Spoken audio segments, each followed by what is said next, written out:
Hey there. Hi, Gail B. Hi, White Angel. You made it in first there. Let me get over there. Hi on YouTube. Hi on TikTok. Hi on Facebook. Hi on Twitch. True crime. We're going to talk about all three trials. Sarah Boone, the Delphi trial, and Leilani Simon. And we're going to talk about Sean Diddy Combs and 5 new accusers, including a girl that was 13 years old in 2007 who is accusing Diddy of R-ing her along with a celebrity male and female. We're going to talk about it all. So get your coffee, get your tea, get your snacks, get your blankets, and let's go. So, I have to say, Sarah Boone has been disappointing to me. And the reason it has been disappointing is because it's nothing new yet. See, when in 2022, when we got the discovery for that case, we went over her interviews over and over. We went over the police cam. We went over all of the interviews in there because I had the whole discovery. So what's happening now is like today was, for the jurors that may not know anything about this case, it was a big day in that trial because they showed the Suitcase video. Now the Suitcase video has been on my channel for over 2 years, right? Her interrogation has been on this channel for over 2 years. It's nothing new to us. We've even gone over it multiple times. So, in that respect, to me, it's kind of like boring because I've seen it.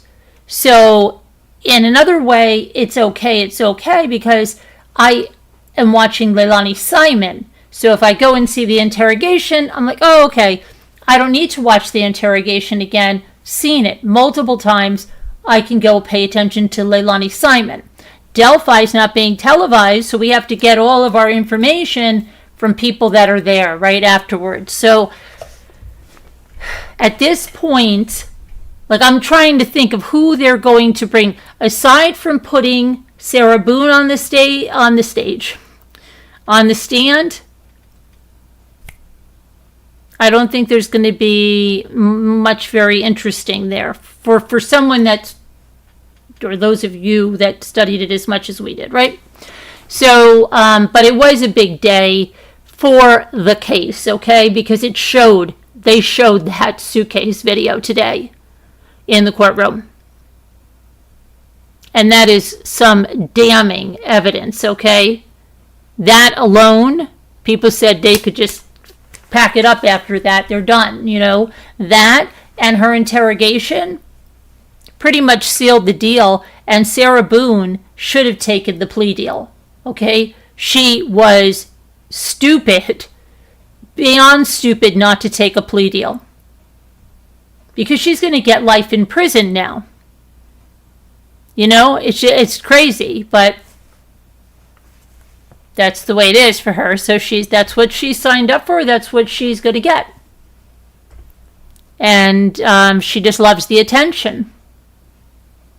So, yeah. Now, Leilani Simon, that's another woman that's nuts. Okay? And today, in the Leilani Simon case, they have the worst audio on their interrogations that I've ever seen. And the thing is, they've got this guy with like this soundboard, and then there's this guy behind this black drape, and yet they still have the worst sound. So today, we saw some interrogations about Leilani, and then we had an FBI agent, the one that was telling the family that they're going to find little Quentin Simon in the landfill, and that he's gone. And they were talking about Leilani and her reactions to this stuff. And she was giving them excuses that she was on drugs, that she was taking Percocets and other things. And that's why her story was changing. And she gets like, so she just snaps. She's crazy. They talked about the tapping of the hotel room and how Danny Youngkin, the father of Sky, agreed to help them with that. They talked about cell towers today. So, yeah, they had some key evidence in there. I'm just wondering how far we're going to go, because I just watched the chat when we're looking at this case, and people are like, at this point, they've presented enough, to get her convicted. It's like wasting the money after that point. But I don't know how far they're going to go on this. I mean, there was day 6, and they're still like going strong. So let's talk about this. Let me get some graphics up here.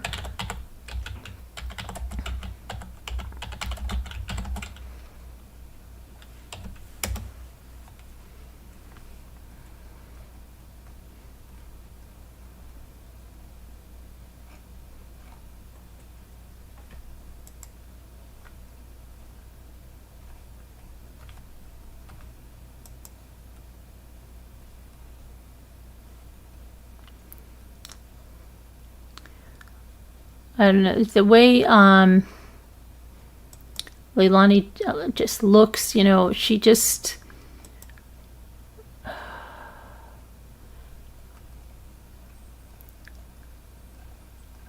her eyes are like black,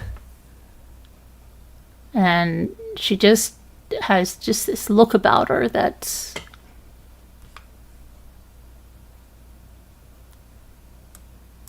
horrendous. But I need to get you a graphic up, and I'm trying to find the one that I want. So let me just pull this.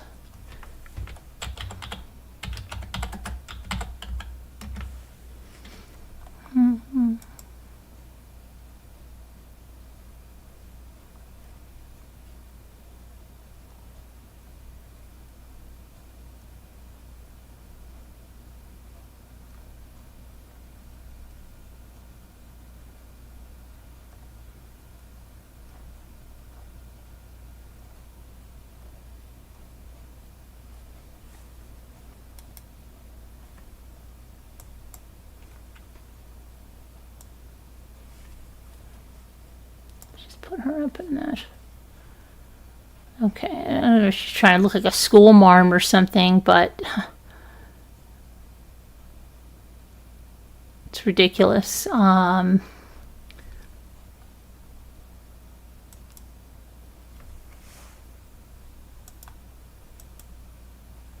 Okay, so. All right, so this is week 2, okay? It's the second week of testimony. Started today. The jury's heard, so at this point, from 26 witnesses, and they have a list of about 40 plus witnesses that will take the stand for the prosecution. They did reveal the list is changing, and the judge allowed some new additions today. The week 2 of testimony opened with 3 witnesses from various FBI field offices. FBI Special Agent Brad Snyder was on the stand. He conducted numerous preliminary interviews with Leilani Simon, her brother Paul, and her boyfriend Daniel Youngkin. When cross-examined by the defense, they highlighted inconsistencies in interviews that Snyder conducted with Youngkin. Before that, Snyder seemingly explained why Youngkin wasn't being looked at as a suspect. Why did the investigation ultimately focus on the defendant? The defense attorney asked. And Snyder said, and I quote, ultimately, there were 3 individuals in that house, 3 adults in that house. And of those 3 adults, there was only one that continued to lie to us throughout the course of the investigation, end quote. Then Special Agent Savannah Solomon. She talked about the day that Quinton's remains were found in the landfill. Now the judge allowed former drug dealers Craig and Tim Martin to be put on the witness list. So they were going to be allowed, and the defense argued that they should be excluded.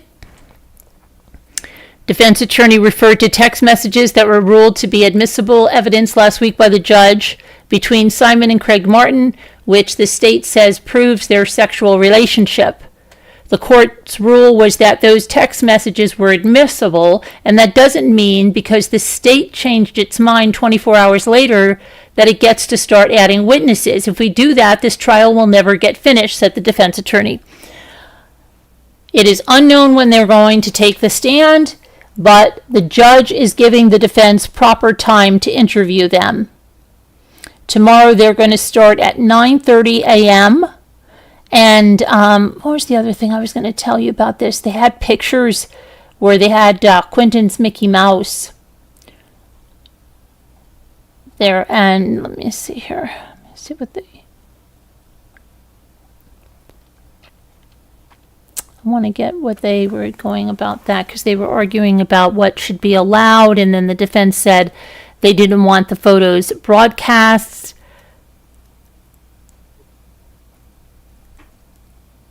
Let's see here. I want to get to something about Solomon's testimony.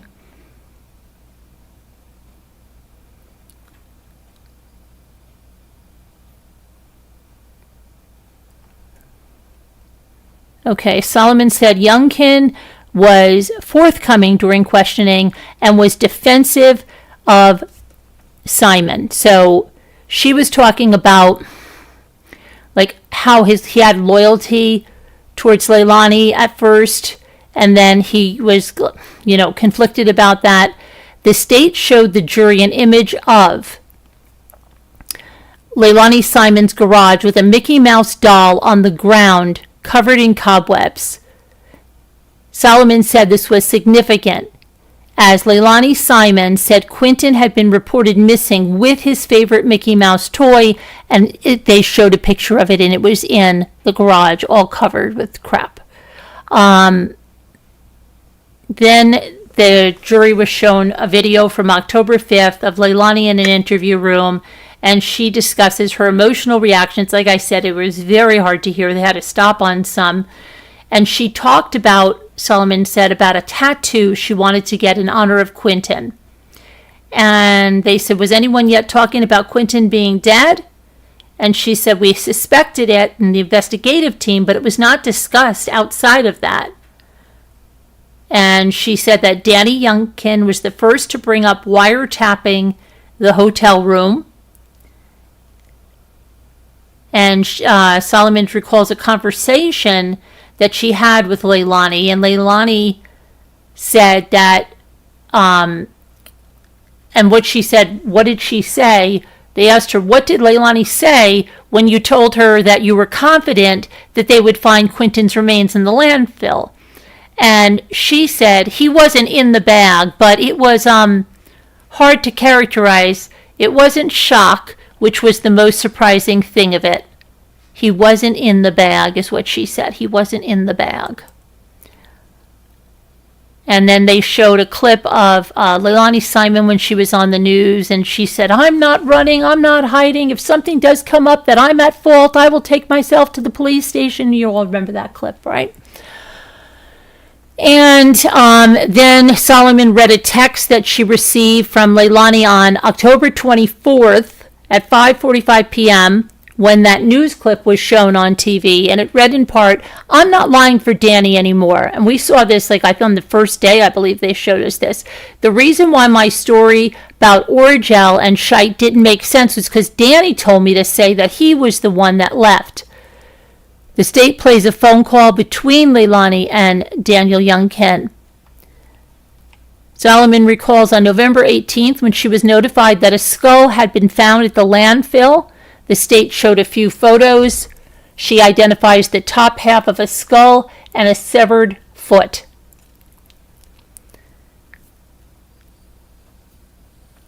Then there was the cross-examination, and the defense attorney Hiller asked Solomon about the Mickey Mouse toy. And it said, I quote, "Here we are 2 years later, and you know that it's of no importance, and yet you still harp on it. Why is that?" And the state objected. Let's see. He asked her about when she told Leilani Simon that Quentin was believed to be dead, and said, and I quote, "Well, you'd been questioning her for a week, right? Do you think the emotion might have been worn off by then?" And Solomon said that wasn't the case for the 5 other individuals she told. Then the state has the redirect, and they played a video of an October 12th interview where Leilani Simon was at the FBI office and she was talking about the tattoos she wanted to get. And Solomon said it sounded like a memorial in memoriam tattoo because the other 2 children weren't mentioned in the conversation. And that was basically the end, and court resumes at 9:30 tomorrow morning. So yeah, I want to hear from these drug dealers of hers that she's allegedly has more of a relationship with, and what they're going to say. All right, so let's go to quickly.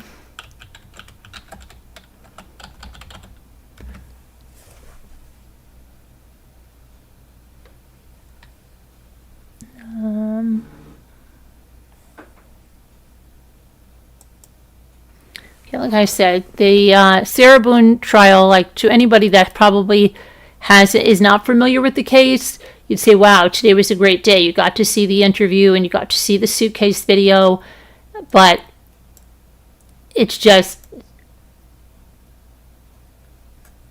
so, it's very redundant to us. I was hoping that, I guess maybe, I'm trying to think, as I've seen the interviews from her neighbors, from her ex.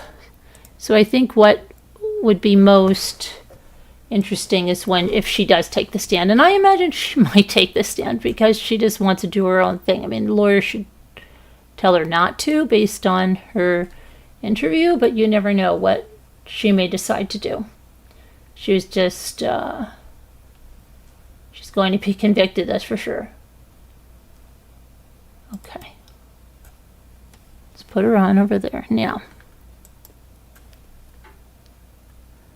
So prosecutors showed the video that was retrieved from Sarah Boone's cell phone that shows her taunting her boyfriend who's inside the suitcase.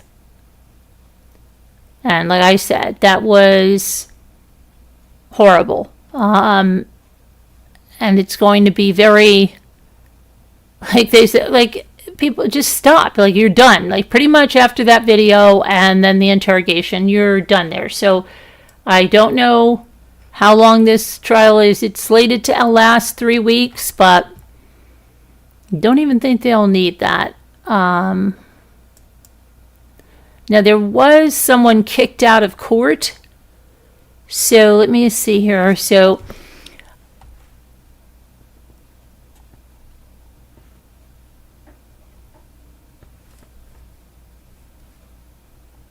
the judge kicks a viewer out of the court today. So, and I don't know if that's someone that was talking online about jury reactions, because you can't do that. You can't talk about the jury in a current case, and you can't do that. You're putting the jurors' lives in danger, and it could be considered jury tampering. So jury tampering with the jury, and that's wrong, and you could cause a mistrial. So I don't know if it was someone that was doing that was tossed out. I want to see who was tossed out of there. Let me see who got tossed out.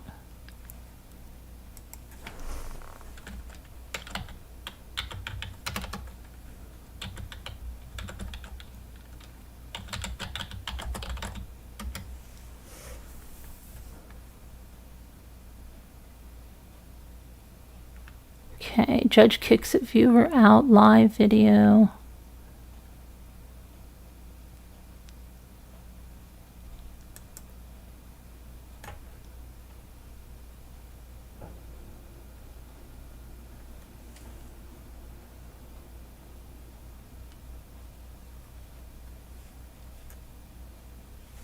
Okay, there's only video of it. Let me see here.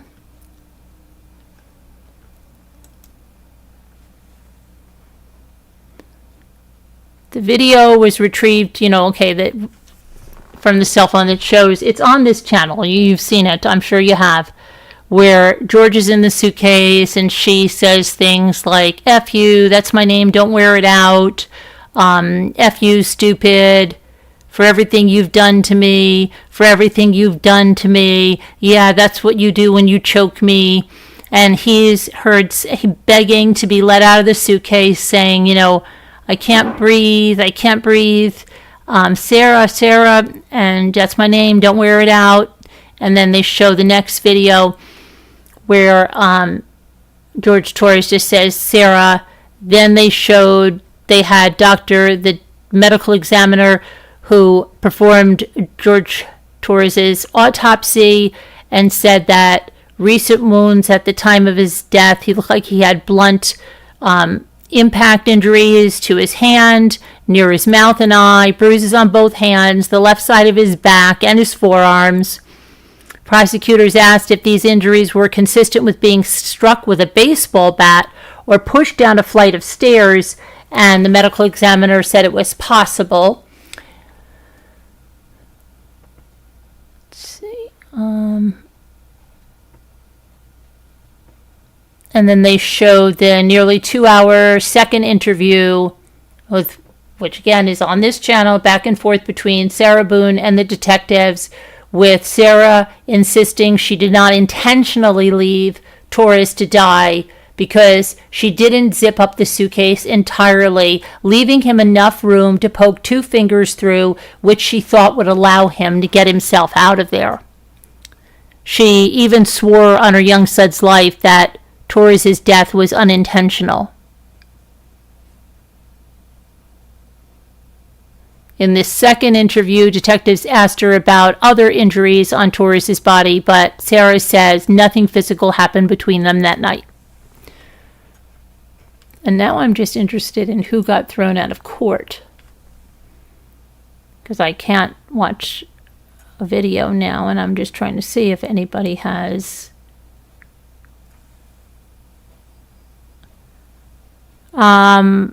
Margot, you want to look at the video and see who got thrown out of court? It says somebody got thrown out of the court today. And for what reason? I wonder, or somebody else that knows. You can go in. Let me see if there's anybody that knows why the viewer got thrown out of the court today. Let me see. Where's the video?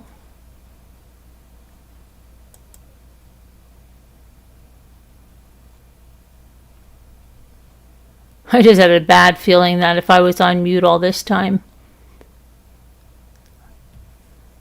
Oh no, I'm back here. Okay. Hi. All right, there we go. All right, everybody, great. Those neighbors said they heard a noise. Yeah, like something loud going down the stairs. Where did the suitcase? The video was downstairs, but with the consensus has always been among a lot of people that saw those videos and heard those interviews since we started covering this case over 2 years ago, was that they think she kind of threw him down the stairs. Like, had it at the top and kicked it all the way down and threw it and kicked it and threw it and kicked it. Your son-in-law went to Lester and Margot.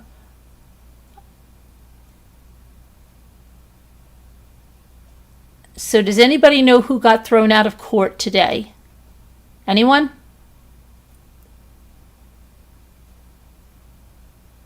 Because I can't find anything in writing, just a video to watch about it.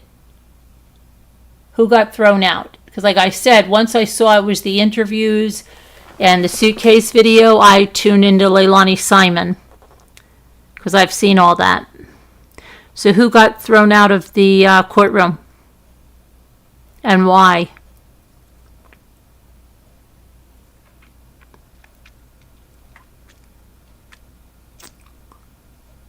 I wonder if they were trying to record something.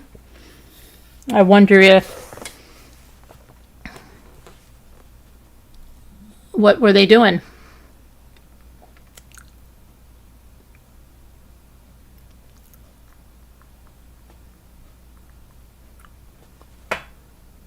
What were they doing? Trying to cause a mistrial?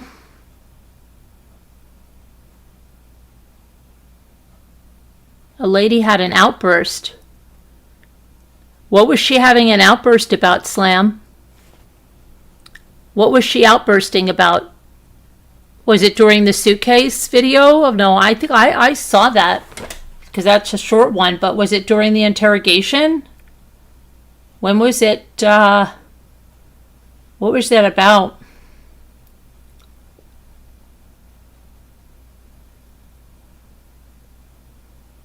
She got escorted out of the courtroom?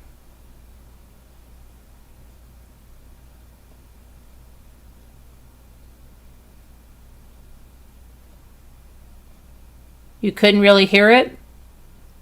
Hey, Rosalita, you were watching the husband in the burn pile trial. I knew I could come here for Boone and Simon. So many evil women on trial. Oh, yeah. How is that almost finished, Rosalita? That's been going on a couple of weeks, right, at least? I know. That's, is that Ferris? Is that Ferris, right? Oh, my goodness. Why do all the trials happen at one time? It's crazy. Doesn't it seem like that? They all happen at one time, and then you'll have a lull, and then every single one at the same time. It's nuts. Yeah. Okay.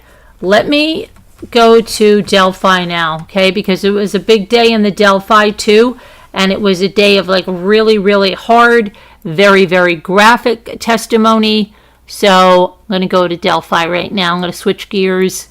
I'm going to get Delphi graphic up there, right?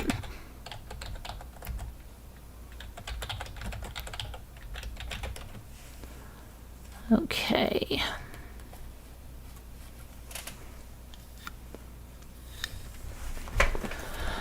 All right.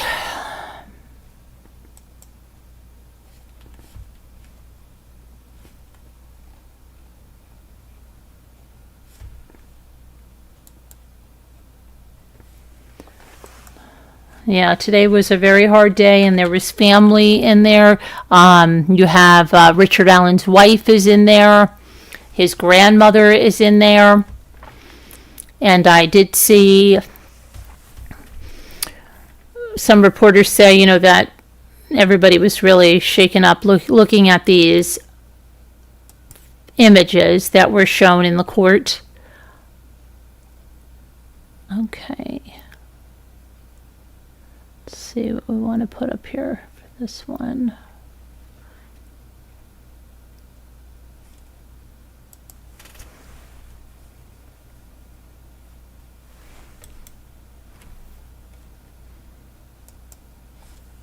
Okay.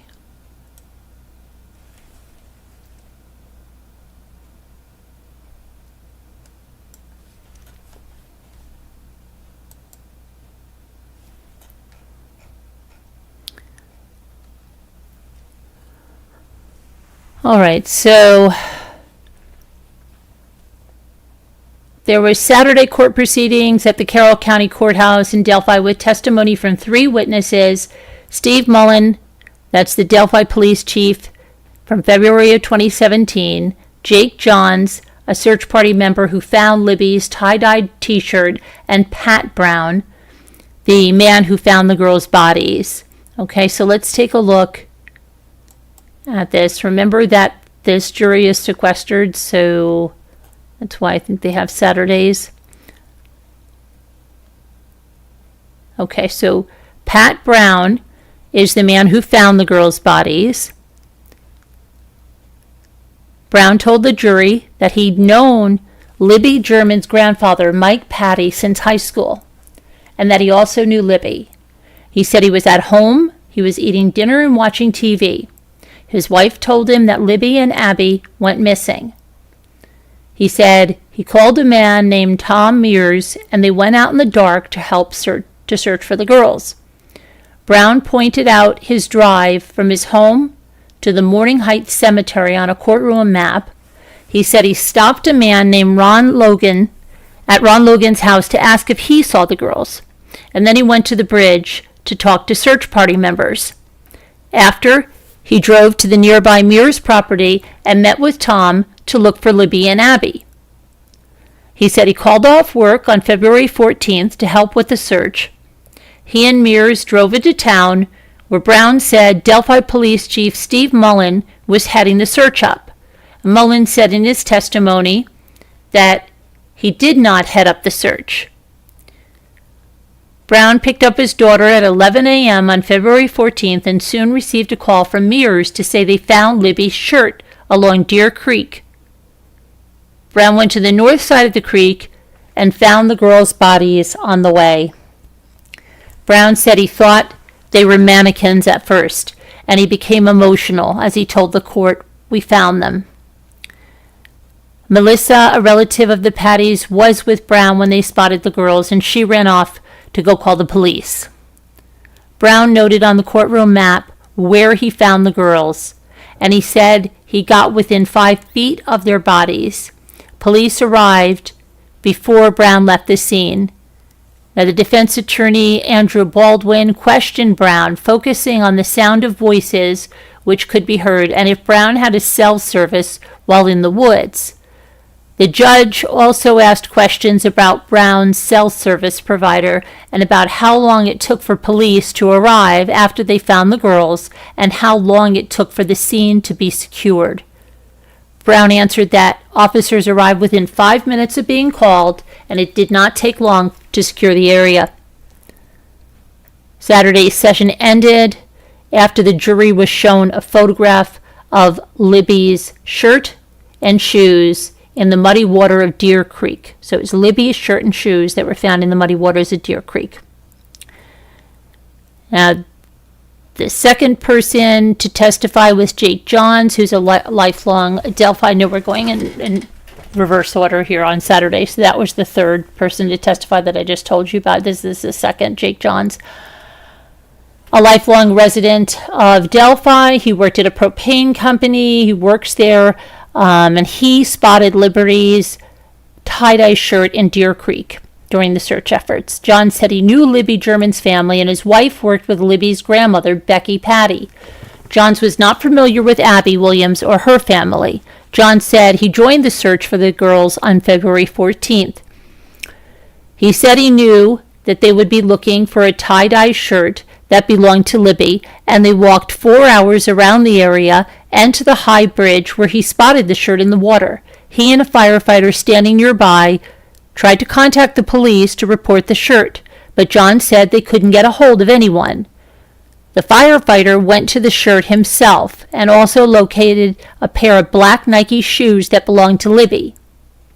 Soon after, a person living on the other side of the creek was called to come down to the search area. Brad German and Kelsey also arrived, and that's when Johns and another member of the search party said, "We found the bodies." John said he did not personally see the bodies. The defense began questioning Johns, only learning that John saw footprints on February 14th on an access road near Deer Creek, and after being questioned by the prosecution and defense again, nothing new was said, and no further questions were asked. Steve Mullen, the Delphi chief of police in 2017, was the first witness on Saturday's session. He served as chief of police in 2017 and was on duty the day of the murders. He described February 13th, 2017 as routine, and he spoke about hearing radio traffic and receiving texts about Libby German and Abby Williams' disappearance.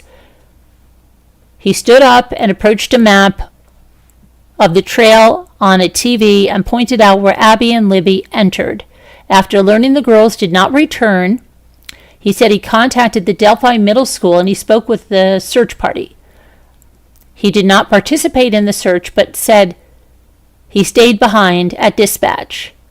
He said that when he left the dispatch center at 2 a.m. on February 14th, he told the court he did not believe anyone had hurt the girls, and he believed that they would return home.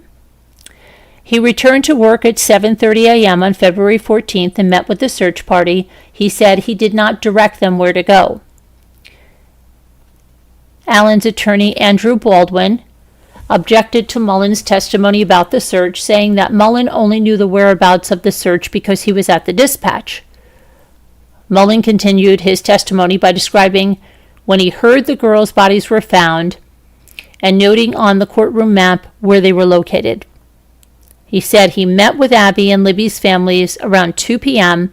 to say they had found the bodies and were working on identification.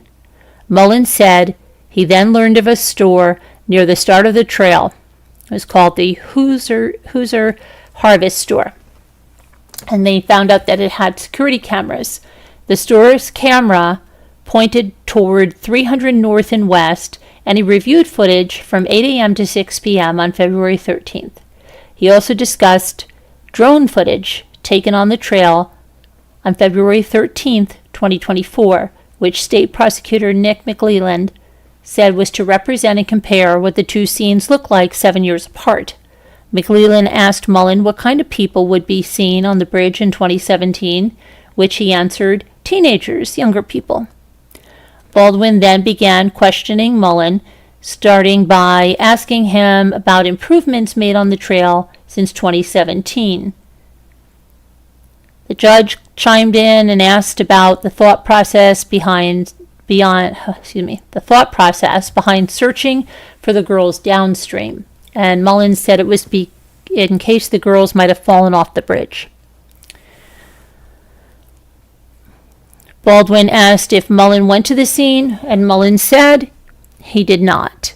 He described to the court where the bodies were found in relation to Morning Heights Cemetery, which is near the trail. He said he went to the Weber's property on February 27th, but did not elaborate.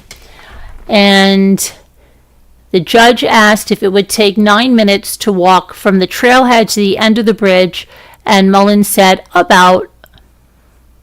Okay, so that was Saturday. Let's see what went on today, okay?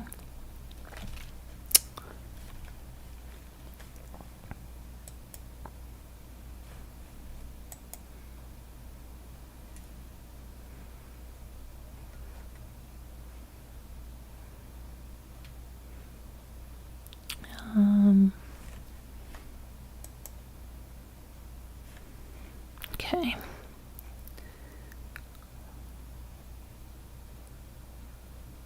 Richard Allen entered the courtroom with his stepdad, his mom, his sister, and wife in the gallery, all members of Liberty German's family, and Abby Williams' family were in attendance as well.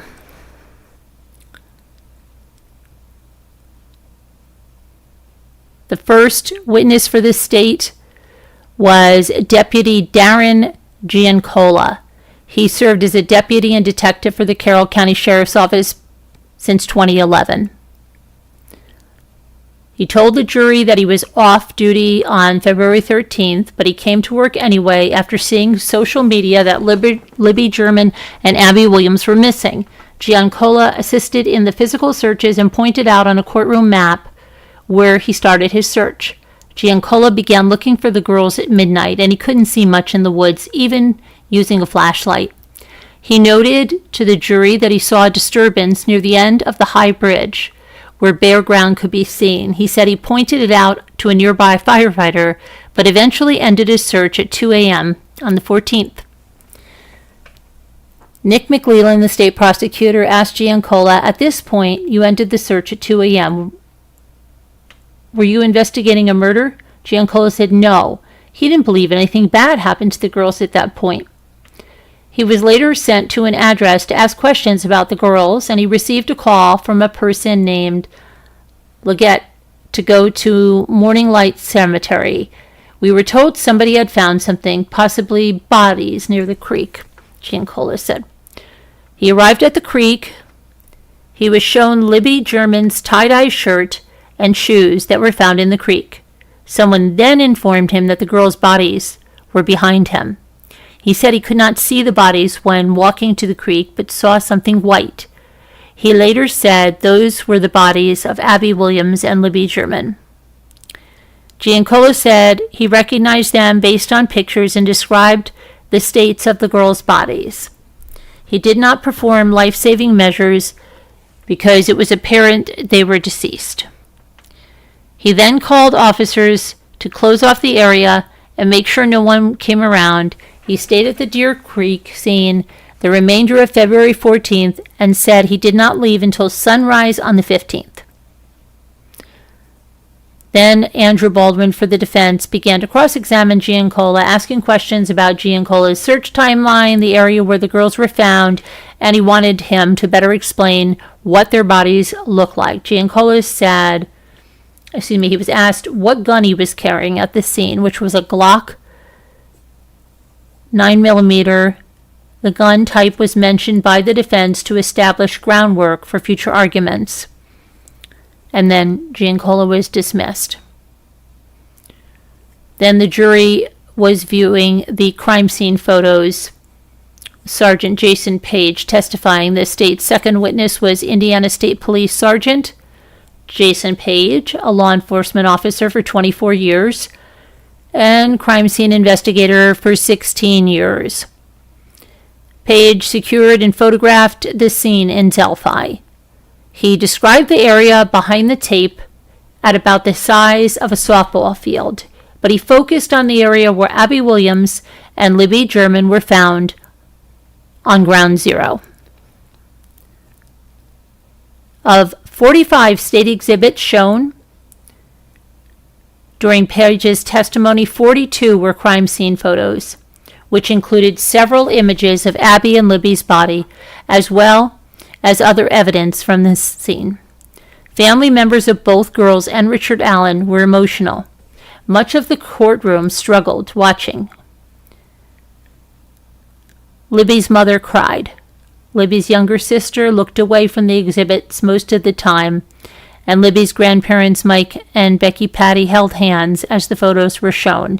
Upon seeing a close-up image of the girls, Richard Allen's mother began to cry.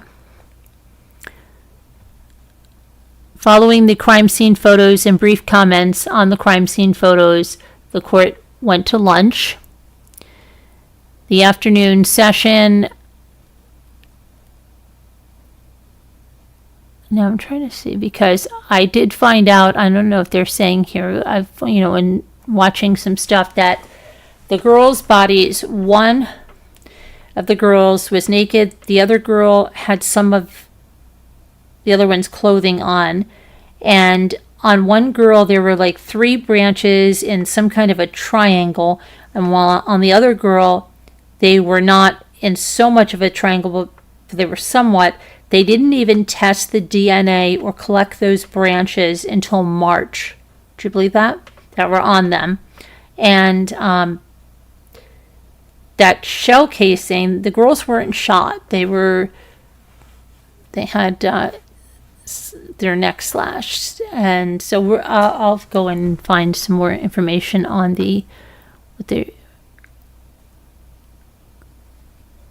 let me see if it's going to tell us here. Okay, I'm just going to see if we can get the description here from.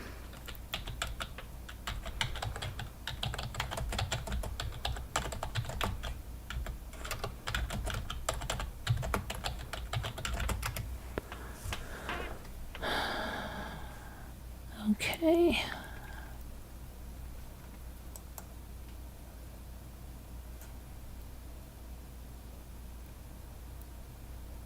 All right, here we are. So, the photos which caused audible gasps from those in attendance included shots of the general area where the bodies were located in 2017. Bloodstains were seen on the girls, the ground, and nearby trees. Both girls' throats were cut, and tree branches were on top of their bodies in a V, or they said almost triangular shaped pattern, cross shaped pattern here. They're saying that.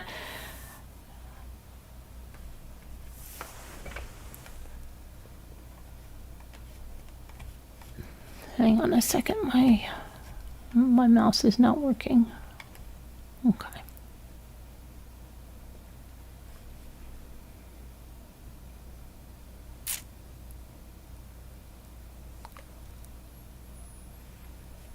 Okay, I'm trying to get to where they...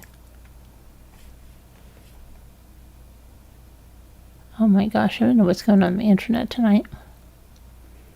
It's not liking stuff. I try to...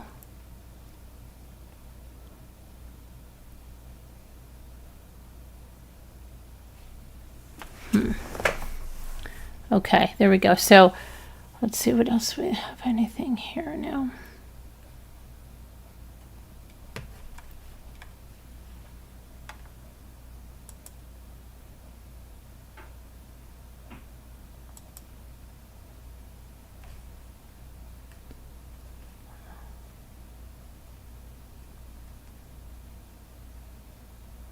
Sticks and an unspent round. Okay, let's see what we got here.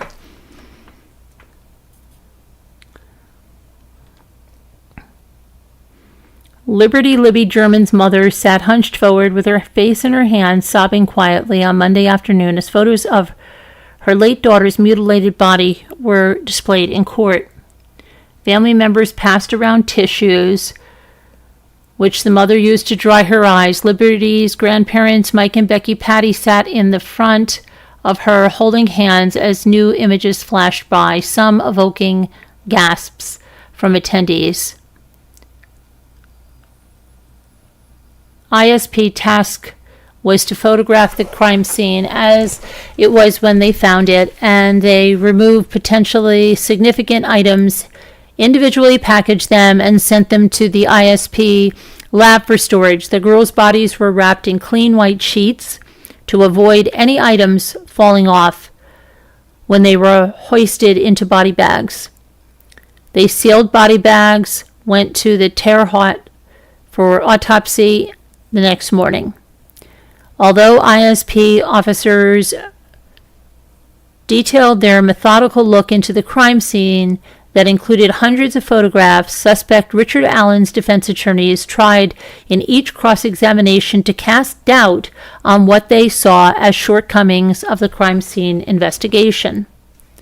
Defense attorneys thought the silver cartridge removed from the ground between the girls' bodies, which the prosecution argues ties Allen to the scene because it could have come from his Sig Sauer pistol, should have been better photographed and videotaped. Pressed by the defense, Stutzman conceded that if he could do it all over again, he would have captured a photograph of the entire cartridge found between the girls' bodies on February 14th. Only the head stamp or the butt end of the Smith & Wesson .40 caliber cartridge was pictured in the ISP photographs. Lead attorney Andrew Baldwin flatly asserted to Stutzman that it was a mistake not to immediately take into evidence the sticks and branches that were strewn across the girls' bodies. Investigators had removed them one by one and set them aside so they wouldn't impede the investigation. In a detailed theory that Judge Gull has so far disallowed as evidence, the defense asserted that Abby and Libby's murders showed signs of ritualistic sacrifices. The limbs allegedly assembled on their bodies, the defense said, resembled runes and symbols linked with Odinism, which is an ancient Norse mythology, sometimes hijacked in modern times by white supremacists. Stutzman denied it was a mistake not to take the sticks into evidence, but conceded that he returned on March 3rd, over 2 weeks later, to collect the same items at the crime scene on the orders of the higher-up at the ISP. He used photos taken that day on February 14th to ensure that he collected the same sticks. We had looked the sticks over, and we saw no blood or anything on them, Stutzman said, noting also that the sticks were rough and crumbly. So in all of our experience, we've never gotten any DNA off such a surface as this. We didn't believe they were of evidentiary value. The defense has noted that local law enforcement officers may carry the same Sig Sauer that Allen owned, trying to discredit a major piece of evidence allegedly tying Richard Allen to the scene. But two ISP investigators said Monday that they didn't carry their weapons into the woods with them, and Page had a 9mm gun, not a .40 caliber. Let me see here.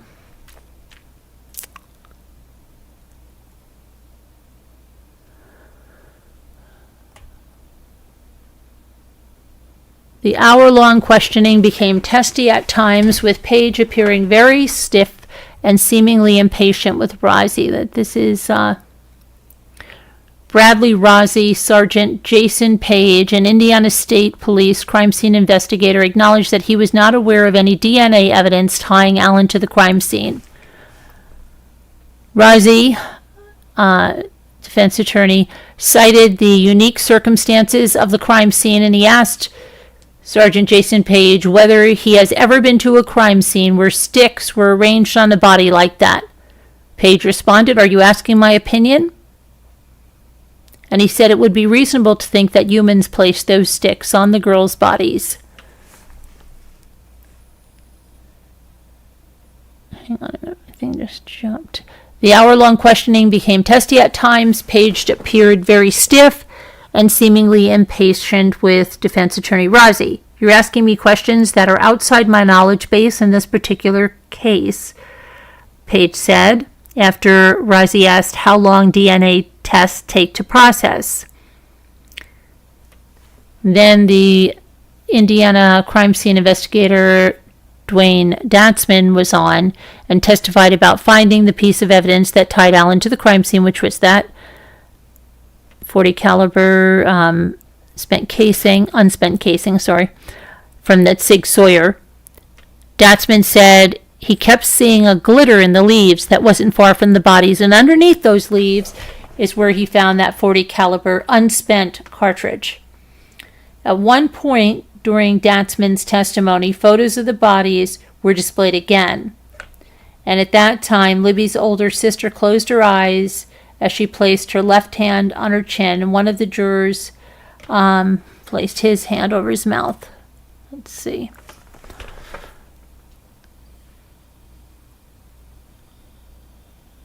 Sergeant Jason Page.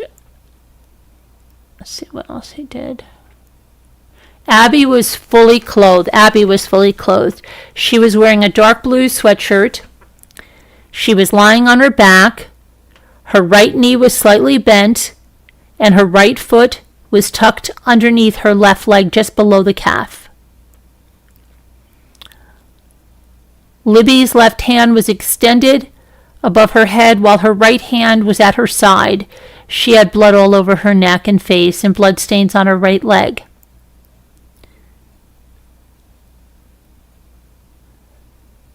Prosecutors protected images of the crime scene and the surrounding areas. At one point, somebody pushed the wrong button, and a close-up of Libby's bloodied face was prematurely projected to the courtroom, and people in the gallery, including family members, gasped.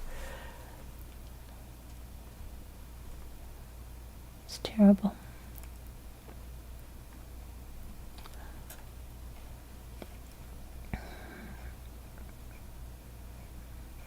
Okay, so let me go back to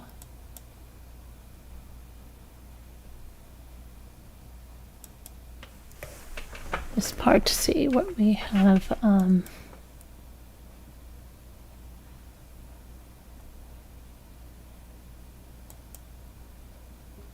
Just 1 second, it's taken me a minute to get back to the other witnesses here.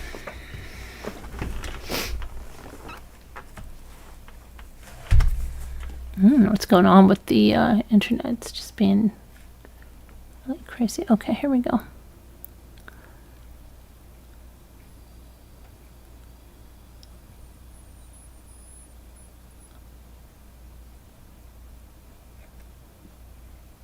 Okay, that I went over. I want to get on the.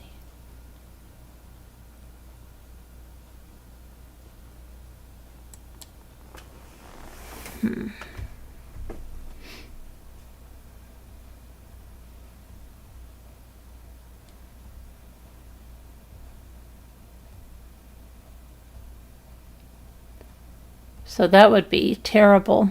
That just went up into a close-up of little girl's face like that. Can you imagine? The poor family is just seeing that. There should be something like a delay or something where the judge sees it first. Do you want to display this picture? Wow. Horrible.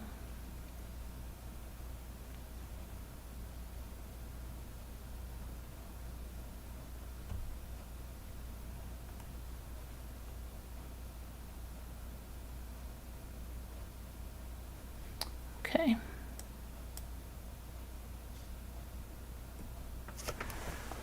All right, so let me see.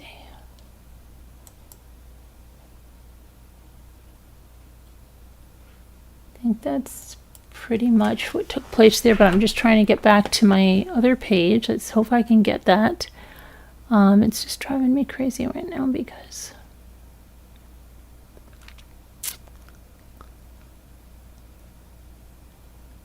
my pages are just shutting down.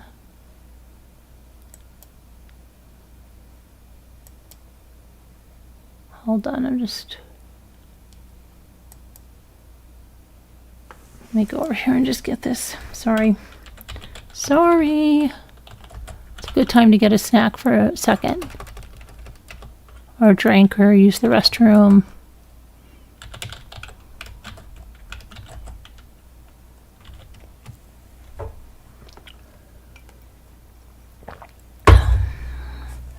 Okay.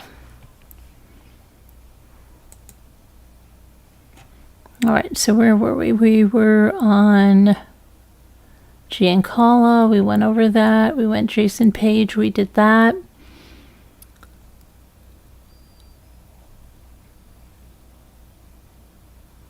Okay, so then when he was still, defense was cross-examining Indiana State Police Sergeant Jason Page.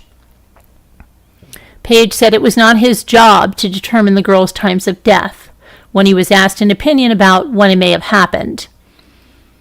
And then the defense attorney, Brad Rossi, asked, "Do you know if an R test kit was given?"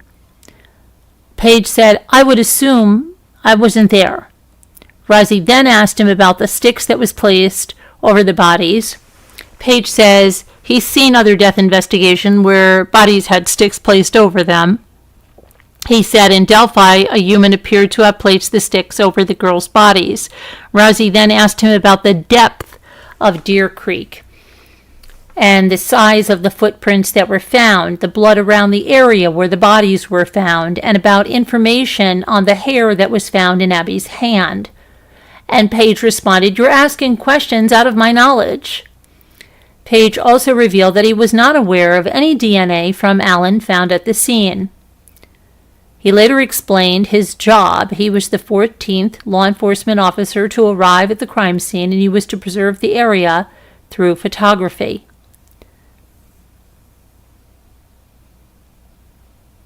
And then they called on Sergeant Dwayne Dotsman, crime scene technician. He's retired now, but was the CSI at Delphi Murders crime scene. He has at least 20 years as a CSI, visiting hundreds of crime scenes. He said, and he talked about more than a dozen photos of the crime scene. He talks about where blood was found on and near the girls' bodies. He also noted a glitter was found on leaves on the ground. He talked about photos on the gun cartridge and found near one of the girls' bodies. He said he did not disturb the cartridge. Dotsman said he also said the sticks on the bodies were of no evidentiary value. They didn't have blood on them. They were collected about 3 weeks later, placed in evidence storage at the State Police Post in Lafayette. The sticks were not tested for DNA. Then Indiana State Police Trooper Brian Olhay took the stand. He was called February 14th to the crime scene. He described it as wooded and steep. He said the temperature was 55 to 57 degrees. His duties were to document the evidence of the crime scene. More photos showed what evidence Olhay documented, which included photos of the girl's wounds, a pool of blood, and other parts of the primary crime scene called Ground Zero. He documented the collection of the wet clothing. He said the wet items were moved to a dry room at the State Police Post in Putnamville to protect them from mold and mildew. that might lead to deterioration. He also documented the phone that was found at the scene. He talked about collecting the bodies and blood from the scene on February 14th, and he said that on February 15th, he attended the autopsies to document evidence. And then the court was, let's see here. I know they were in the middle of that. And it was dismissed. Let me see here. The third days of testimonies concluded. And they'll be back in, tomorrow. But again, this is how we have to do it because they're not streaming this. They're not allowing to watch it later or anything. And somebody has to be like, oh, this is crazy. But, yep, that's the way it is. That is the way it is. Hi, Jane Grill. Hi, Video Reel. Okay, lots of names. Yeah, we're going to get to Diddy. Hi, Scooter. You've heard a profiler call it a something homicide. Wait, what are you talking about, Debbie 2 Scooter? If you get off the path. Oh, you're talking about this. It's not easy ground. I've wondered how easily they were able to get down there because I sure would not have been able to easily at all. Scooter, you went to that bridge. I remember you mentioning that. Yes, she did. It's not flat ground out there. There's lots of trees and foliage and hilly.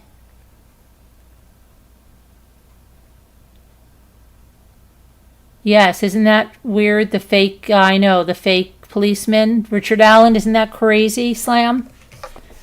Okay. No, Richard Allen wasn't the fake policeman. Richard Allen is, well, yes, he might have been, but he's actually, if you watched last night's, he was actually on the bank statements and he gave money to J-Bells, a man by the name of Richard Allen. Okay. But I think, she said it was a policeman to Sean. Like, she used real names. Oh, it's just so crazy how nuts she is. Okay, you ready for P. Diddy? Are we ready to go to Diddy? Okay. Let me get the graphic up here for Diddy.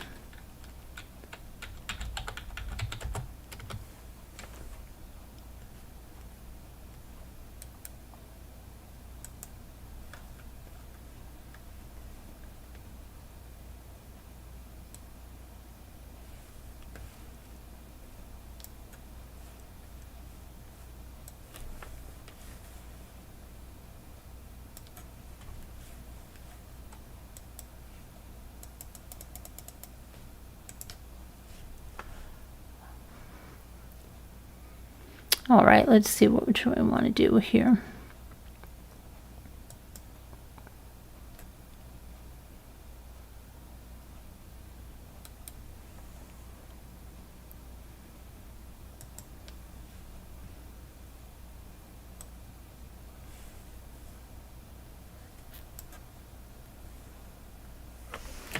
Okay, so get over there. These images were captured by a plaintiff. These ones right here that I'm trying to get over there. And they show Sean Diddy Combs at an after party inside a Las Vegas hotel room in 2014. And according to a lawsuit alleging that he arred the plaintiff.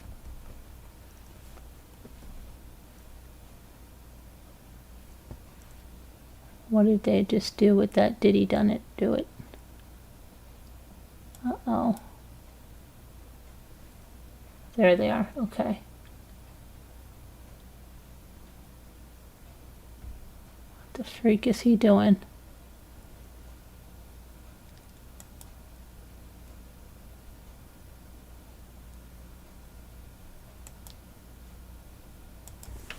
All right, let's see here.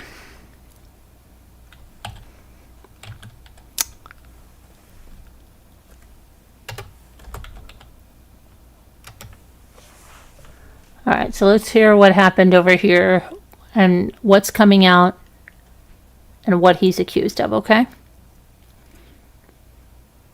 Sean Diddy Combs has been accused of drugging and R-ing a 13-year-old girl at the VMAs. They're saying it was in 2000. I thought they said 2007. So I'm okay, but she was 13 years old, and he did this at a VMAs after party, allegedly. That's what he's being accused of, with two unnamed celebrities. He was allegedly aggressive, and he approached the young girl with a crazed look in his eyes before he essayed her at the event. She claimed an unnamed male celebrity also R-ed her, while Combs and an unnamed female celebrity watched. Sickening, huh? Combs denies the allegations. He said he never essayed anyone. And he said the most recent barrage of filings were nothing but clear attempts to garner publicity. He attended the 2000s VMAs with his then girlfriend, Jennifer Lopez. She's not named in the lawsuit. So it's 2000. I don't know why I thought it was 2007, but it's the 2000s VMAs. Okay.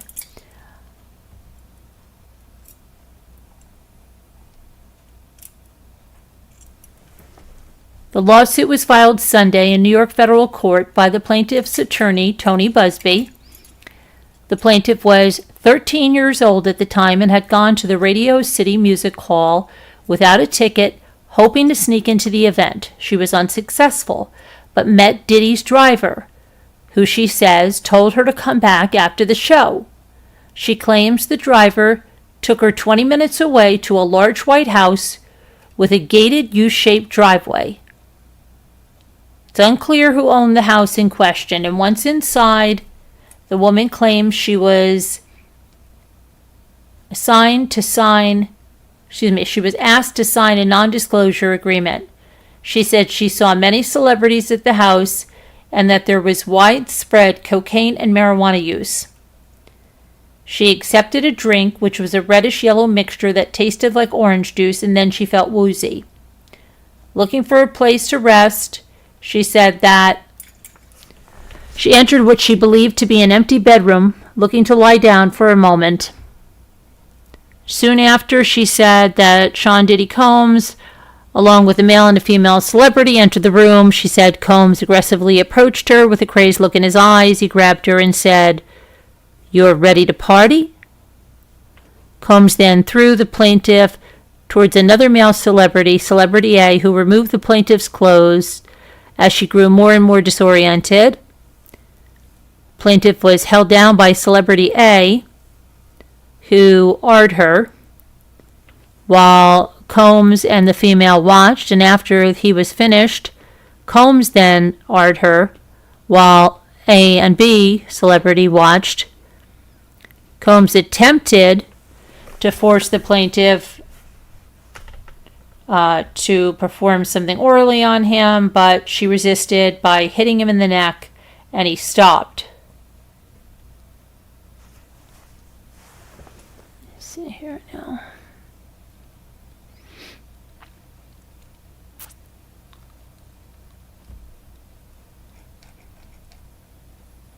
Okay. Hang on a minute. This is...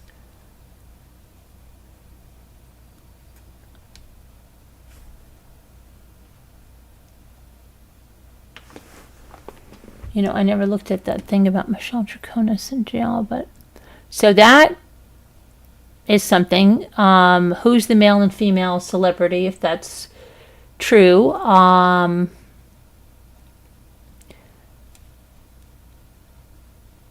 I have to say, you've got to be careful. A lot of people have been sending me stuff, and there's a lot of AI-generated stuff. You got to be very careful, because there's something going around about Justin Bieber. Justin Bieber did not make up some song. That's not him. That's AI. That's fake. Just saying. Okay, so no further information was given about the unnamed celebrities. The lawsuit said the victim eventually escaped at the after-party venue, and which she described as a large white house with a gated U-shaped driveway, before calling her father, who picked her up to take her home. After the assault, the plaintiff fell into a deep depression, which continues to affect every facet of her life, according to the lawsuit. But it doesn't say whether she went to the hospital or reported this in any way, right? I wonder why.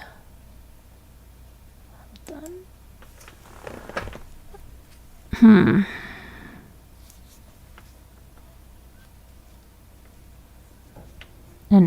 a 13-year-old, like, running around at night? I don't know.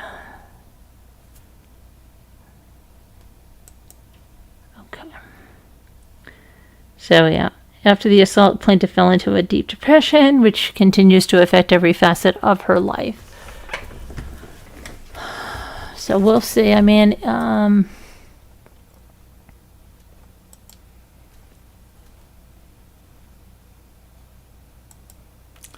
how many of you, are any of you skeptical of any of these lawsuits coming forward, or do you believe all of them?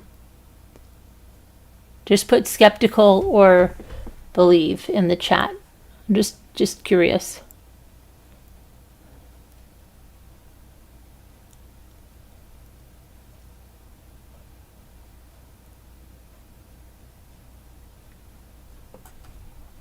I'm just curious. Oh my gosh, I'm gonna get my phone because this is ridiculous.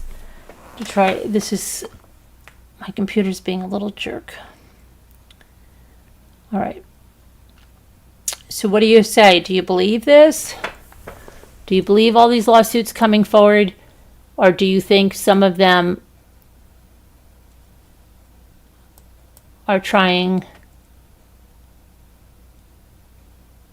to say something happened that didn't and try to get some money? I don't know. What do you think? I'll make it back to the chat here in a minute.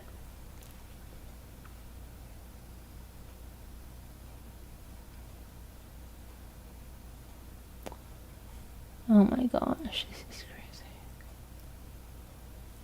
Just spinning, it won't let me get back there. I'm going to get my phone so I can talk to you guys from the chat. Hang on.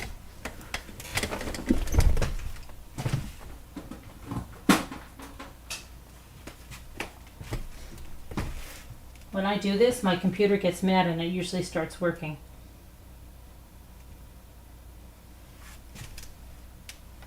Hang on.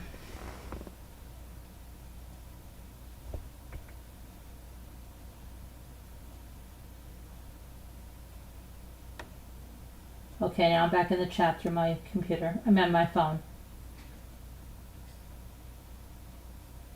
All right, Jane Grill says skeptical that some are coming out now and not before. Okay, Alice says she's somewhat skeptical on some. Okay, Margot believes. Norma Harn, good to see you again, Norma. I haven't seen you in a long time. Says she doesn't know.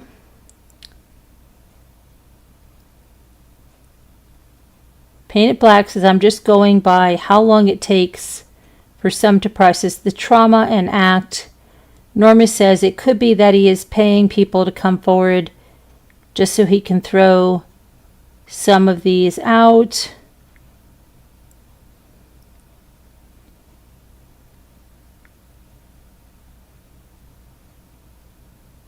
Okay. All right, let's see what's going on now. I think something's opened up for me over here. Let's see.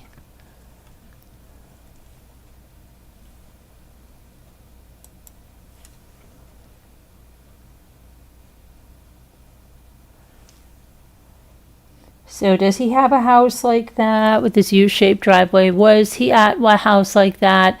Could it just be that somebody knows that information? is it, I mean, would his driver ever take a 13-year-old girl there? Is this something, you know, I mean,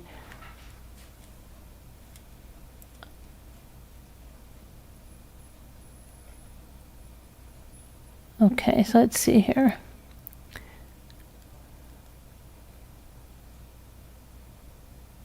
Busby has filed 12 lawsuits in the past week alone on behalf of alleged Diddy victims, both male and female, who are seeking damages.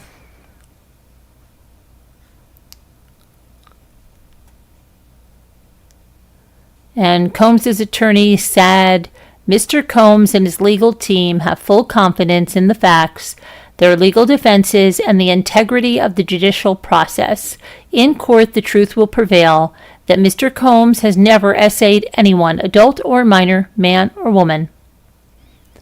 And that's his story that he's sticking to.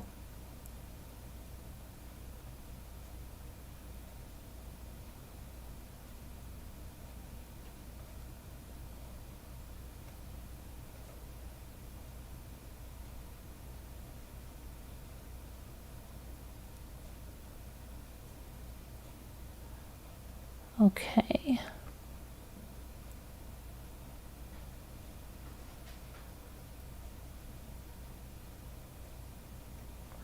All right, that's about it on that. Let me get back to the chat, which fake cases, it could be that he's paying people through some of the fake cases. I see what you're saying, Norma. I get it. I get it. All right. Okay, I'm going to go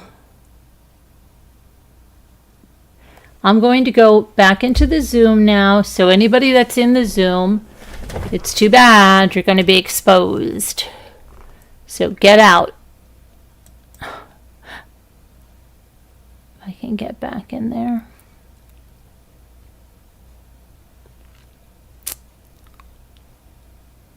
I've got Eminem's Mockingbird stuck in my head. It's driving me crazy.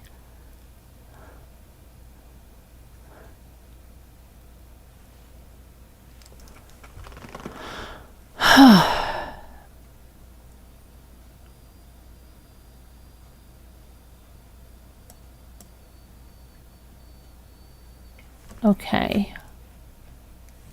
Let me get over.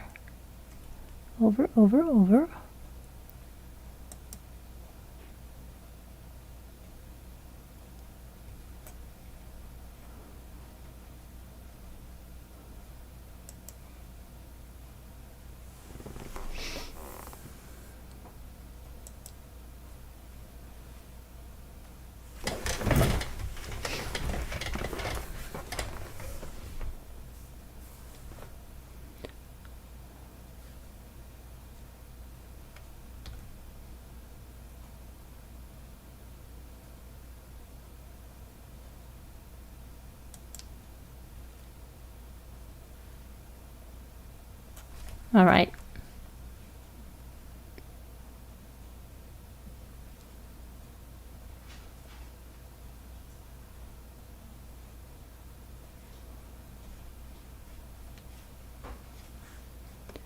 Sorry.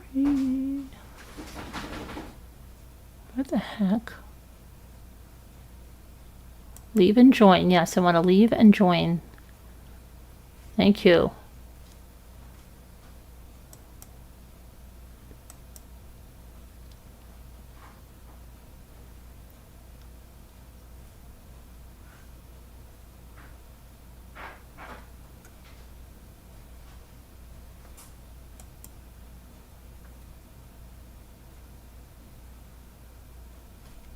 Launch the meeting. Oh my gosh, it's taking forever to launch the freaking Zoom meeting.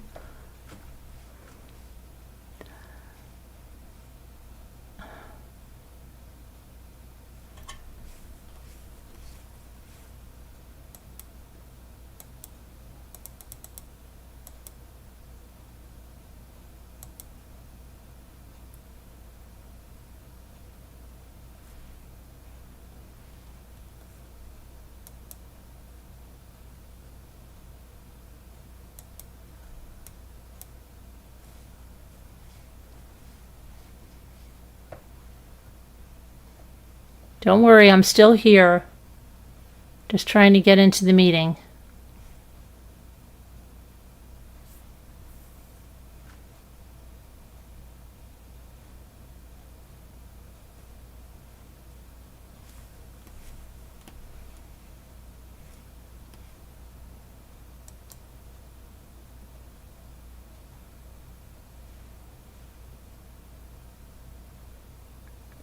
Oh, my audio is not joined for some reason. There it is. Okay. You got one. Do you have the other one? What happened? Hello. Hello. Hello. Hello. Hello. Hello. Hello. All right. What's going on? Well, it just occurred to me that it's We're live. You know. Ma Carolyn, not Ma Oh. Trying to get right. Let's see. Where's the live chat? I'm gonna have to look at my phone again. It'll be like old times.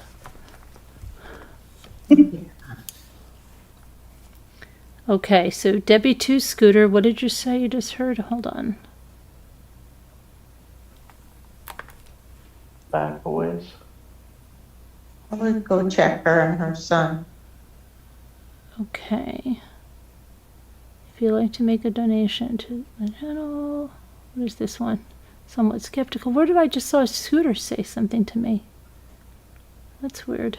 I don't know. I wonder if that was a text message. Yeah, she hasn't said anything in a while in the chat. Video reel. Hey, hey. Scooter, where are you?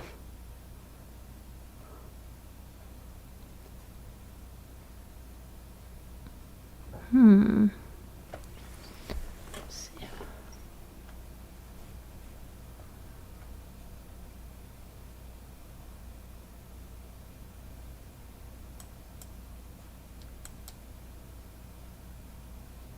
Shut down some of these things. You have like big dogs there too, in a group. They do. They're big dogs, like on the right hand side. Who's Sharon talking to? I don't know. You! Oh, what are you saying? Are there dogs? Are there other dogs? Where, Sharon? I don't know. I got to be. The break-in site sound like she said. Sharon's going to sleep. Oh, okay. I might be. She took her meds. Okay. So there were never any dogs. We never had anything to do with dogs. No. Oh, Kara was all excited because, we would take care of them and didn't have to make a live statement about them. But now I can see that because there weren't any. I still stand by the fact that if you're looking for her, are you looking for her? No. All right, never mind. Okay. Oh man, I'm going to sleep. I'm tired. All right. Let's see. Get back on the chat. Is this my chat?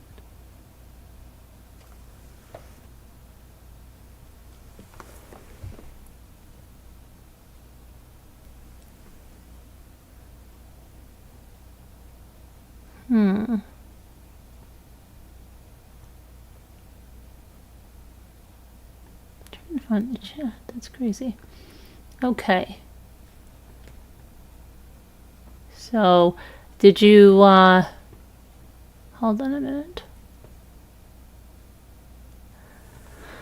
I wonder how many saw that. I didn't even get to ask you how many saw that video with J Bells going back to that thing. I bet you that was one they haven't seen.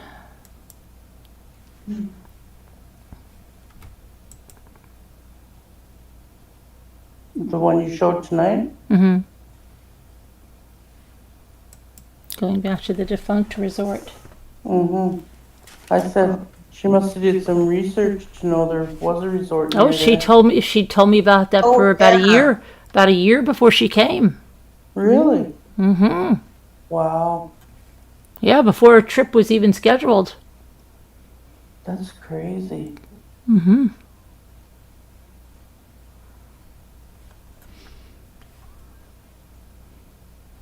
That's what I'm saying. She's like, She's probably in sitting watching. she's one step, like the things she thinks of and the things she puts in there and that pregnancy timeline and all that stuff she put in. Oh my Wow. gosh. Scary.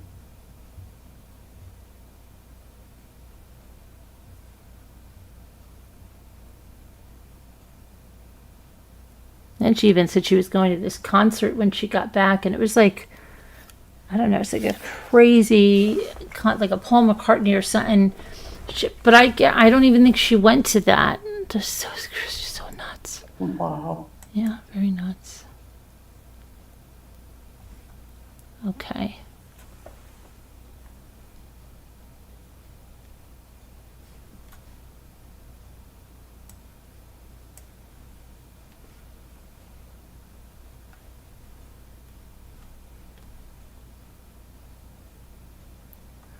Just trying to get back to this. What happened to, All of our talkers what? chatting. Who's talking? We had people chatting, nobody saying anything. Well, because, yeah. Oh, thank you. They did give me a nice seat though. Okay. Um, Where the is very it? first, there were 2 seats they gave me, one Norma of them. says it could. It's Where's where all of our? everybody was looking for everybody. Where's all of our people? Put something in the chat because Yeah, all of a sudden it's Nightbot's there. I'm not seeing you, so I don't know if they're having problems like I am. I just finally got back to the chat. Oh. I was joking, but could it be these solar flares and the meteor showers messing up everybody's internet? I don't know. It went back to November 24th again. The date. I don't know why it I does don't that. know why it does that. And I swear that messes everything up. Because I don't think it pushes the video out because it thinks it's an old video. Thanks, Jen. I don't know why it does that. Thank you, guys.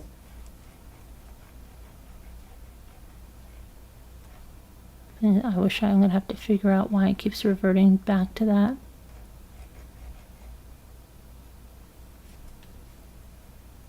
Yeah, almost every night it does that. Yeah. Now my thing is buffering on mine. I can't even get to the chat, so I imagine that's other people can't. I cannot get there. My thing just keeps going white. Yeah, it's just glitching. I've had Jen Grill and Norma Harn tell me they're here.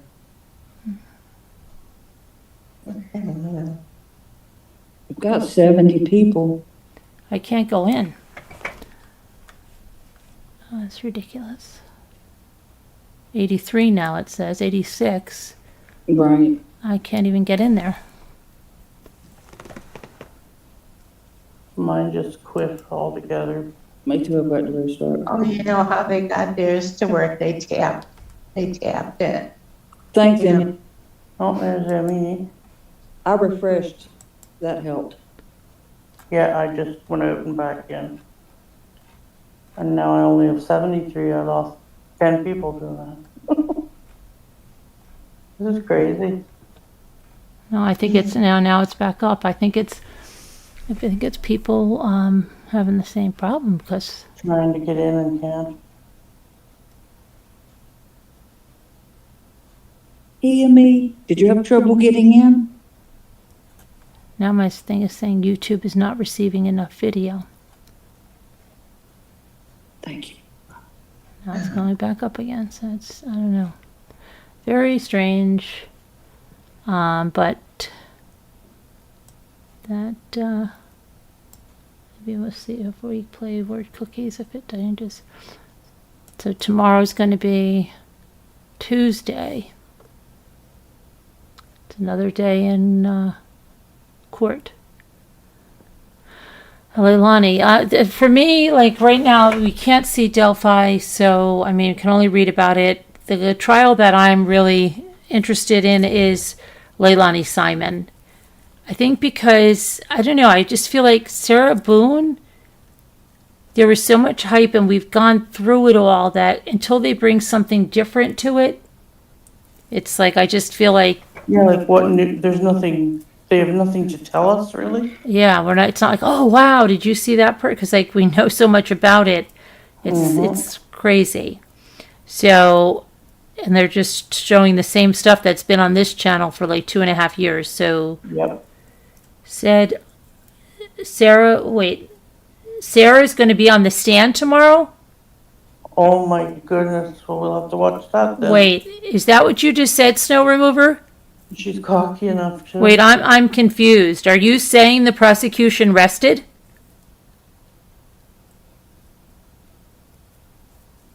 Sarah I don't see where you saw that, Snow. I didn't see that.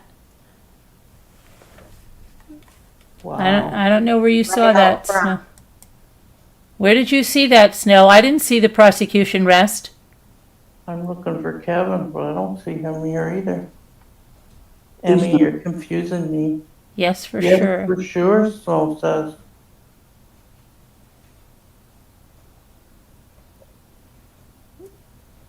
What? 10:30.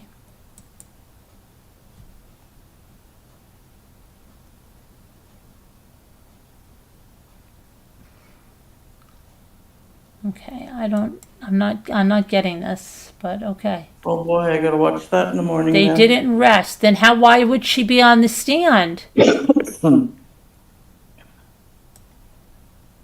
You're not making sense to me. What's this about? Then it's not.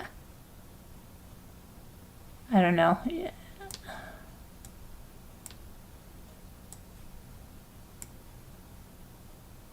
Why would she be on the stand if they didn't rest?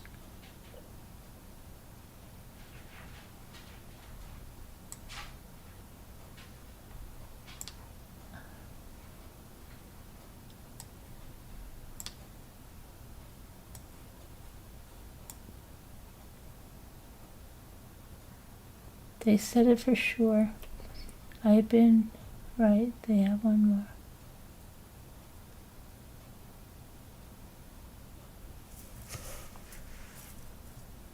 You're saying they have one more witness and then they're going to rest and then she's going to take the stand. Is that what you're saying?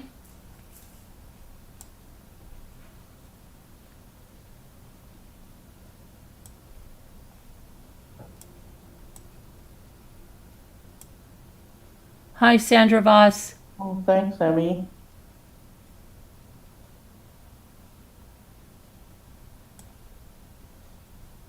Oh, yeah. Thanks, Envy.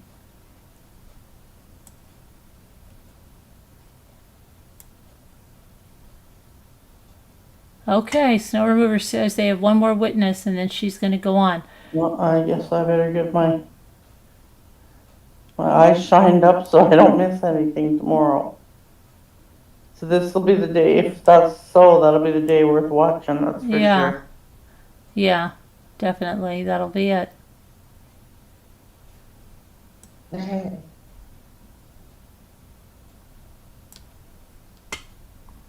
That will be the day.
Holy man, you're going fast. I'm not going that fast. Oh, my God. Oh, wait a minute. What about, no.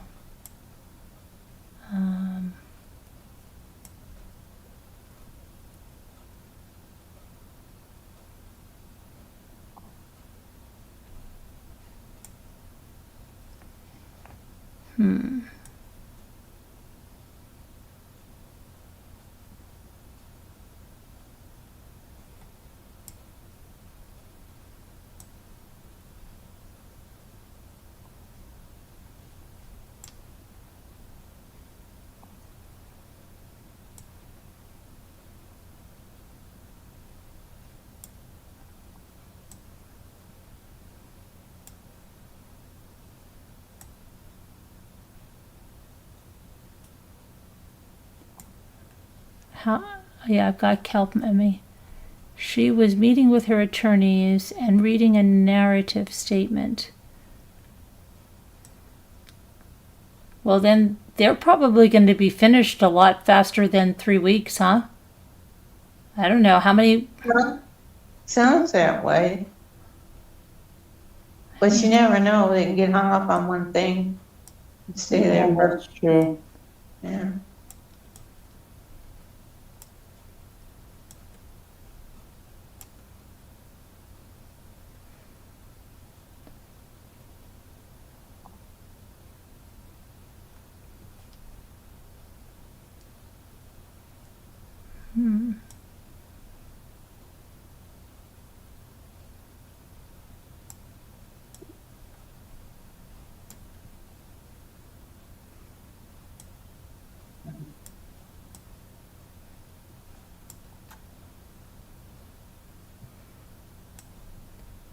Include.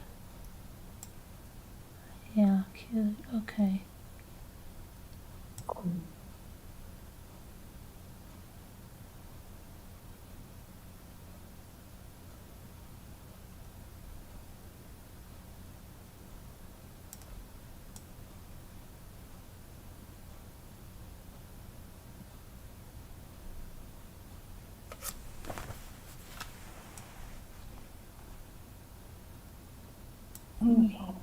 Locked.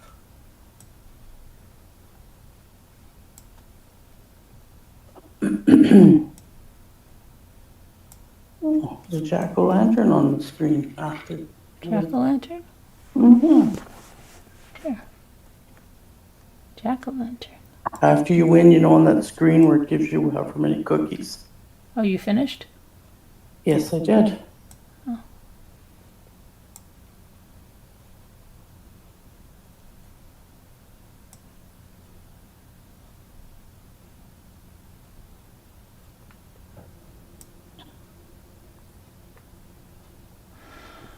All right.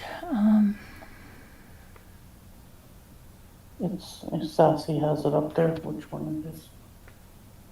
You can't be. Cued, C-U-E-D. I think. Snow remover. She is trying to get domestic violence and battered spouse in, but she has to introduce it before the judge can allow it. Oh. Oh, so wait a minute. She didn't either, that one. So, all right, I'm going to just take a little check about this. She reminds me of Daryl Brooks when she gets up there. Good grief. Really?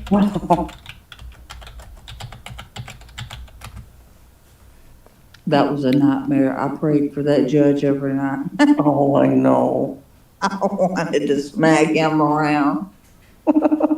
In my opinion, not the channel. Okay, Sarah Boone expected to take stand tomorrow. Let me see. Wow. The state expected to rest their case before she does. Well, obviously they have to. Oh my gosh.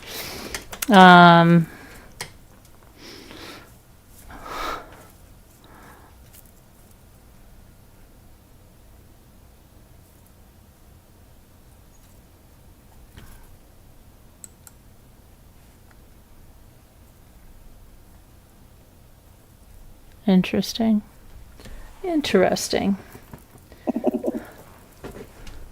Okay, well, that'll probably be the best day to watch. Let me see, where are you? There. What was the last word? Cued. C-U-E-D. Cued. It was too fast. Oh, you can rewind though, right?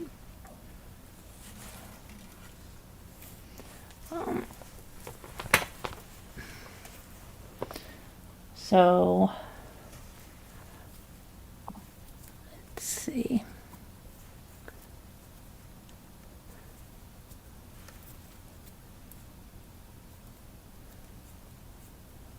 Where's Kevin? I think he went to sleep. Oh, he's gonna miss out on something. Uh-oh.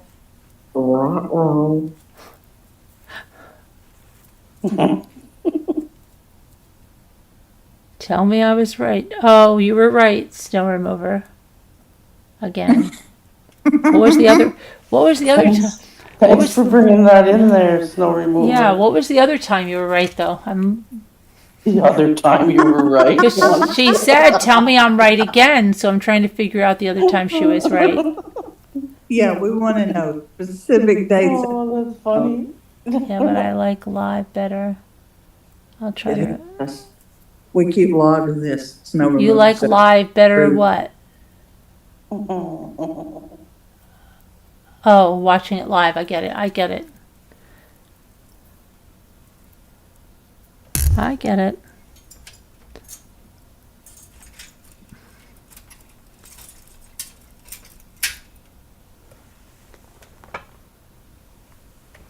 Market. Oh, the Markel case? What was it that you got in that? Oh, that, right, that they were, that it was not going to start. I really wish that's in trial. I want to see. Which one is that? Markel. Donna Adelson. Oh, Adelson. Yeah. That's going to be a long time now because. Yeah, and all these other trials, if they would do them not all one on top of the other. They always do that, and then they'll all end around the same time.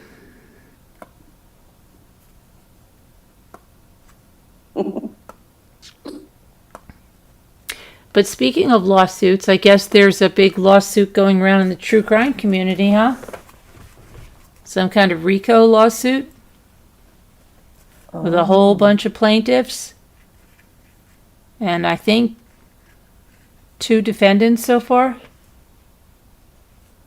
related to Sebastian Rogers and all the conspiracy.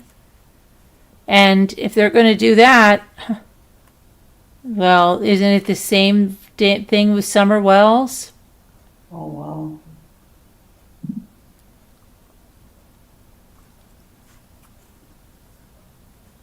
And I think it's almost the same people, too.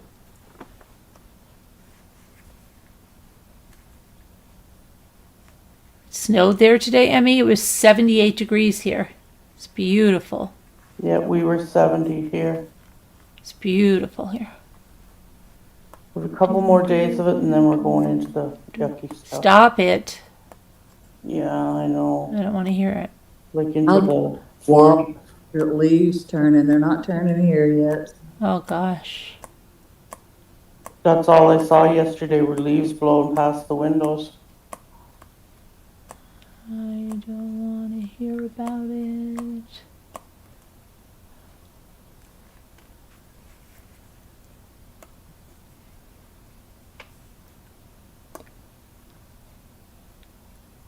Oh no, Emmy says it looks like winter here. No, I mean. Where does Emmy live? Really, really far up in Canada?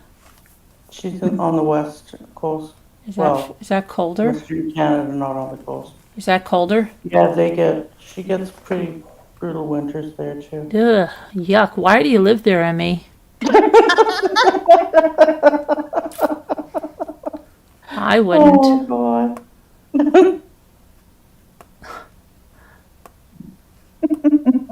Seriously. Emmy wouldn't either, probably. Couple more years, Emmy. We can be roommates. Oh, snow remover has snow. I don't know why you live there. We moving the old folks home. Well, you two It's- girls keep the snow in the west. But I you don't know want what's it so here. funny? Wait a minute, because you live in Canada, right? And all of Canada, like we live in the United States, obviously.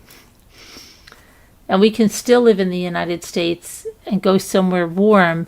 You guys have no choice. There's no part of Canada that has the climate like Well, Florida. if you go to Vancouver, no, it's not like Florida. Florida. That's what They I'm have saying. pretty So, mild winters. yeah, but you have no choice, really.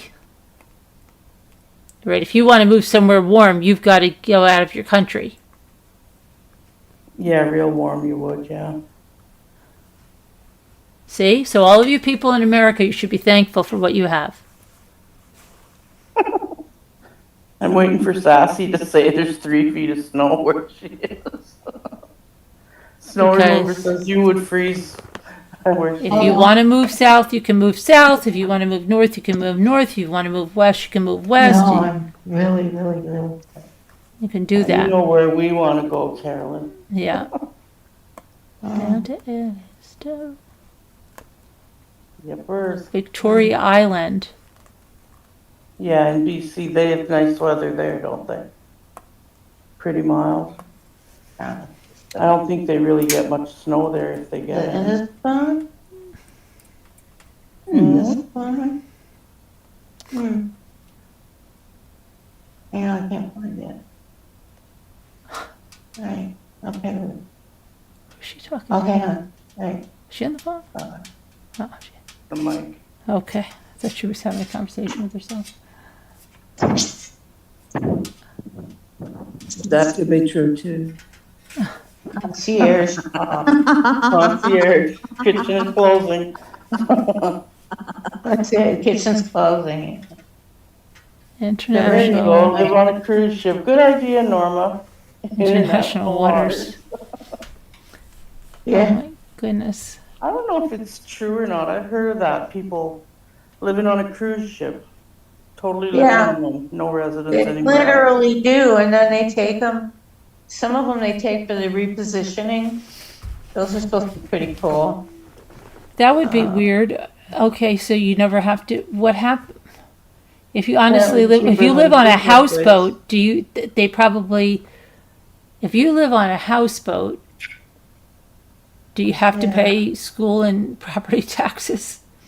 I don't have any idea, I imagine you pay something, dockage, mortgage, I don't know what you pay. I always thought it'd be kind of an know. interesting way I to. was watching a live. channel on YouTube and they live on a houseboat they built themselves. And they live Because on a the houseboat water. has to be docked somewhere, right? It You doesn't can- have to be. You can set. You can go out Yeah, in a they're houseboat. tied to a dock somewhere when they're You can not. take it out and you could leave it out, put anchor down, but you gotta let people know where you are. How do you get mail? You got to go in and get it. I I guess would somewhere think. you'd I have don't know. You're not going to get any visitors at your door to. unless they're pirates. The people I were watching, they have a big dog, and they get in the little boat and go to shore to take the dog for his walk and to do his business and stuff. How do you have a dog? They must just have to go outside on a plank and just. Well, they go to shore. I don't know know, what but they a do dog in can't that hold boat. it that long. I know. I was thinking, yeah. I don't know. I don't know.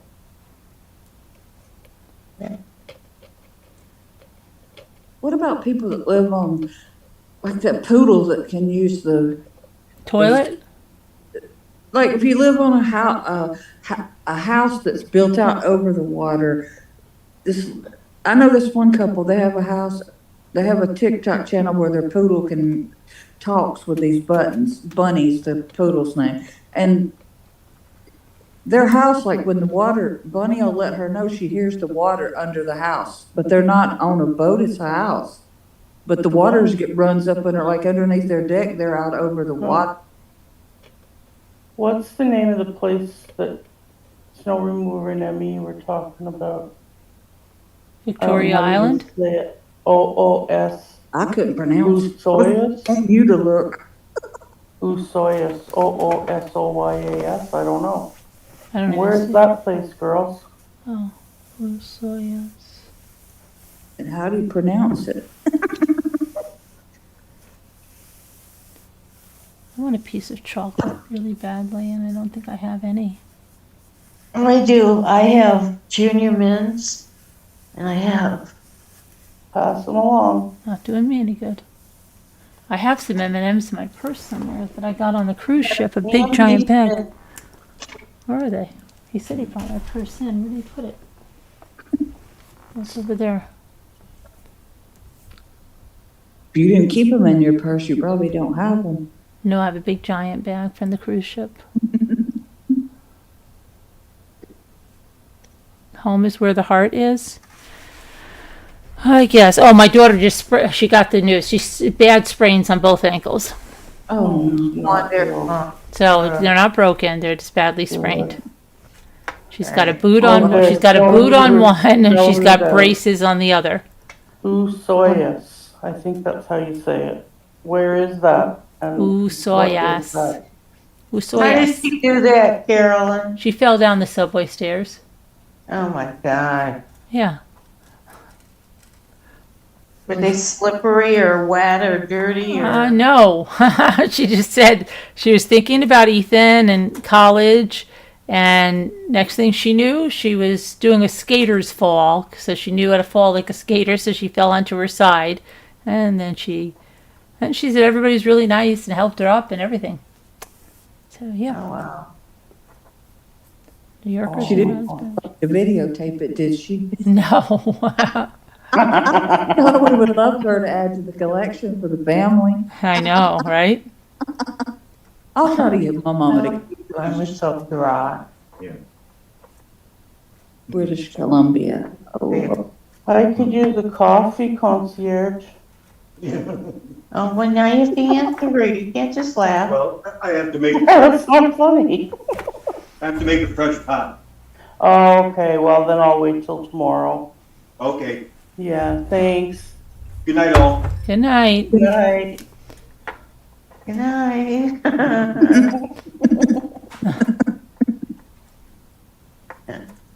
I'd like a coffee and he laughs. I said, you can't laugh at her.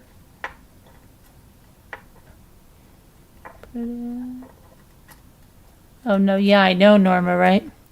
So anyway, we have to go on a college visit, and she had to order a golf cart. Oh, I'll bet. They have golf carts to go around these college visits. She's like, I have to ride in the golf cart, and I'm like, are you guys kidding me? Yeah. Yeah. Yep. In the golf cart. night Maybe snow. she Good needs night, somebody Snow. staff there that makes her little heart flutter. You never know. What did you just say? Maybe she'll meet somebody who's on staff there. Oh, Like oh, drive the cart or whatever. yeah. I doubt it. Yeah. Why not, right? Who knows? Who knows? Don't try to build us or us that don't have grandchildren. I know, I'm sorry. I'm getting really greedy. I'd like a few more.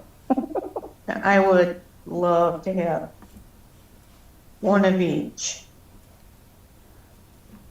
That'd be great. They can be twins, I don't care.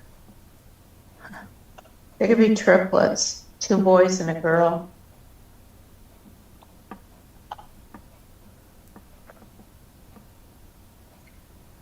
Anyway.